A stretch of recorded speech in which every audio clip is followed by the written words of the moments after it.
A man by the name of Notch had an idea.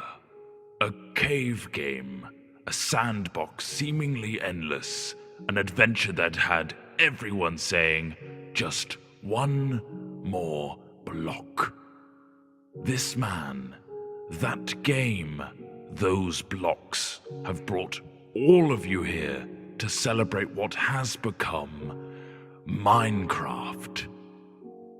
It began as a simple idea. Sorry, but you should use the old logo because it's a bit more evolvey, I guess. Right, fine. The game had a randomly generated world filled with grass, dirt, and an awful lot of stone. You could destroy blocks and place blocks. The spark was there, but it needed more. Yeah, like squids. Stop it. Shortly after, more things appeared, like trees, water, clouds. Lava. Yes, lava. The world looked a little more natural. This was the creative mode in single player, but something was missing. TNT. No other people. Tests began with a multiplayer version. People could now play together. New items and blocks were also added. The game was beginning to take shape. Wow, really skimming over the details there. Do you want me to go over all the patch notes? No. The wiki page won't load anyway. Moving on, the game now had multiplayer and creative single player. But there was another element that Notch wanted: survival. Work began on making the game more challenging. Zombies and skeletons were put in, but they could not attack.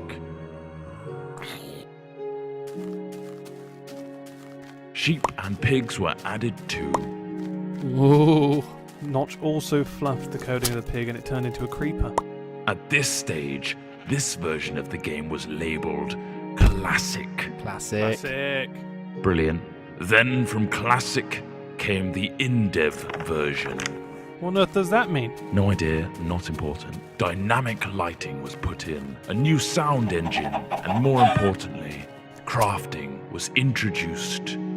Then came InfDev. Sorry, what? InfDev introduced a big feature to the world: infinite terrain. No longer was the player constrained to a square world, but now it stretched endlessly. Ore was randomly placed in the world to discover, and other tweaks and introductions were made, like 3D clouds, minecarts and tracks, and also dungeons. Then, the first major version of the game was released. Not like released, but just available? Yeah, pretty much. Fridays became Secret Fridays, where random things were added.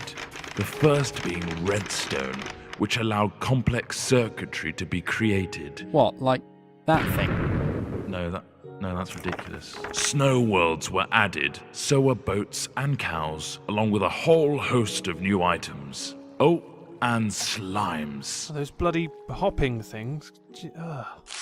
Then, in Alpha, the survival mode was brought to multiplayer for the first time. This allowed for players to battle monsters and survive the night together. Or just go around gathering creepers and then have them explode on your mate's house? The next big patch came on Halloween of 2010 and introduced the Nether. This threatening place was full of zombie pigmen and the eerie cries of the ghast, not to mention a considerable amount of lava.